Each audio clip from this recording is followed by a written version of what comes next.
What if I told you that the charming, time-traveling knight in The Night Before Christmas is actually one of the most historically accurate knights ever to appear in a Christmas rom-com?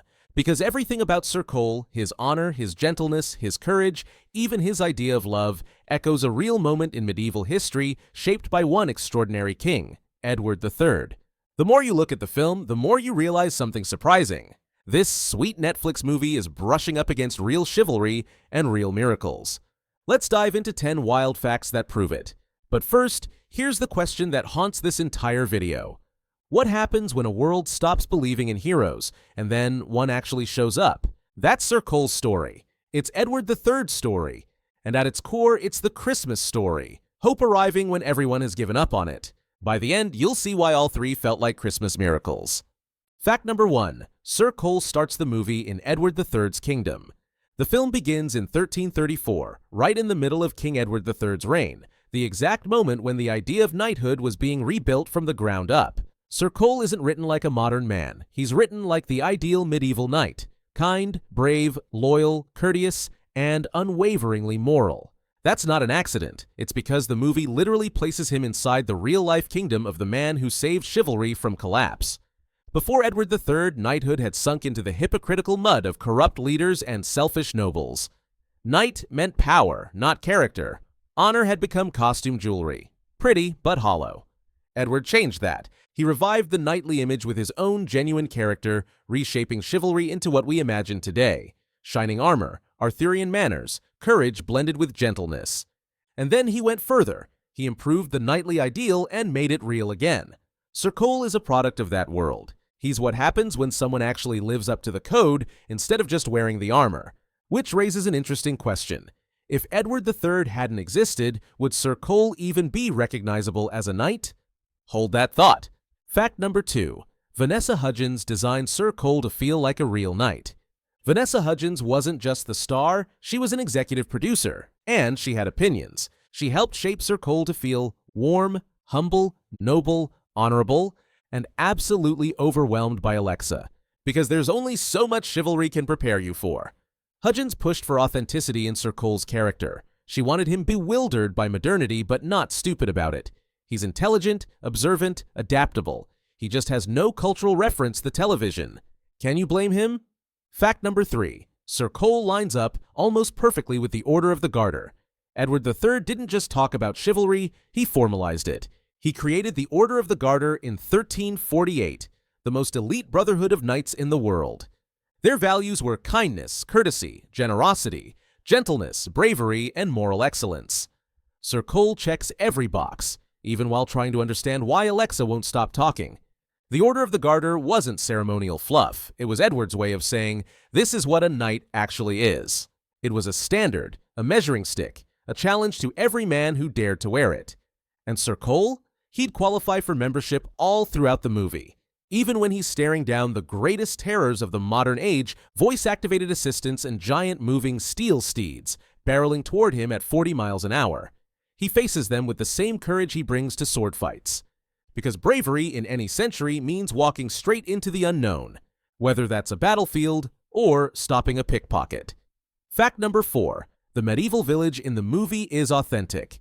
The scenes in medieval England were shot at a living history museum in Norfolk, England, which means the structures, tools, and layouts reflect real 14th century life. This isn't a Renaissance fair. It's an actual recreation of Edward III's world. Even Abright, Sir Cole's falcon, was a trained rescue bird, not CGI. Falconry was a legitimate pastime of Edward III-era knights. It wasn't just hunting, it was status, skill, and relationship building all wrapped into one very sharp talent hobby. And tucked inside that world was another real medieval figure the film nods to. The village wise woman. She was part healer and part herbalist, someone the community relied on for remedies, childbirth, and practical care. But she also carried a hint of mystery. People respected her knowledge, feared her intuition, and often believed she walked a line between medicine and magic. Her presence in the story reflects the kind of woman who genuinely existed in villages like this.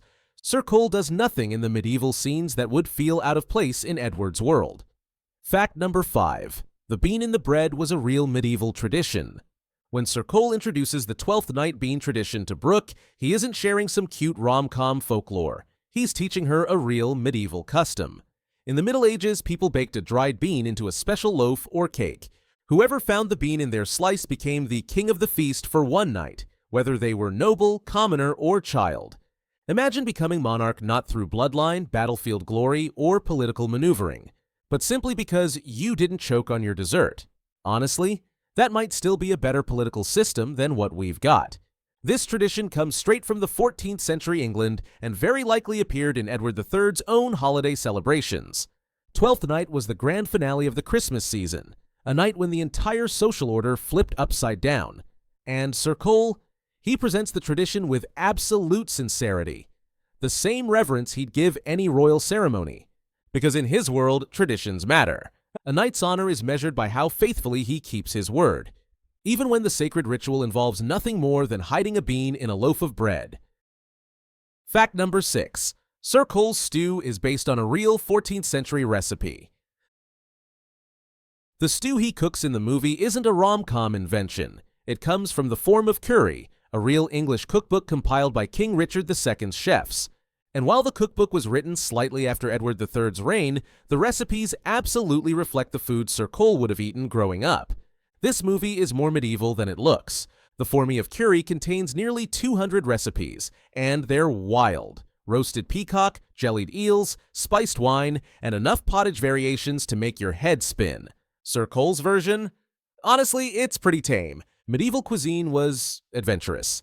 They'd throw cinnamon on meat, sweeten fish with honey, and convince people that eating swan was elegant. But the stew recipe is authentic, right down to the herbs. So when Sir Cole cooks it for Brooke's family and everyone acts shocked that it actually tastes good, that's historically accurate too. Medieval food wasn't bad. It was just really, really different. And here's where this connects to the next fact. Sir Cole cooks well because he comes from a world where knights were expected to be more than fighters. They were expected to be capable, resourceful, and self-sufficient. Which brings us to something far more important. Fact number 7. Edward III led from the front, just like Sir Cole would. Edward III wasn't the kind of king who hid in a castle while sending soldiers to die. He fought on the field. At the Battle of Crécy in 1346, he stood beside his men, visible, steady, sharing their danger. It inspired them. They fought harder knowing their king was bleeding in the same mud. During the siege of Calais, he endured the same hardships as his troops. He wasn't a distant monarch issuing orders from a safe distance. He was a knight among knights. And in a brutal century where cruelty was the norm, he often chose mercy, sparing towns, honoring captured knights, treating enemies with dignity. His chivalry wasn't pageantry, it was his philosophy of power. And here's the thing, Sir Cole moves through the modern world the same way. He doesn't demand special treatment. He serves, he protects, he steps forward when it matters. That isn't Hollywood inventing a hero. That's Hollywood accidentally recreating exactly what Edward III molded his knights to be 700 years ago. Fact number 8. Edward III loved one woman his entire marriage. Edward III married Philippa of Hainaut when he was just 15 and remained faithful to her for 40 years throughout her entire life. This was shockingly rare for medieval kings. Most monarchs treated marriage like a business merger and romance like a hobby best practiced elsewhere. Not Edward. He respected Philippa deeply, trusted her counsel, gave her real political power.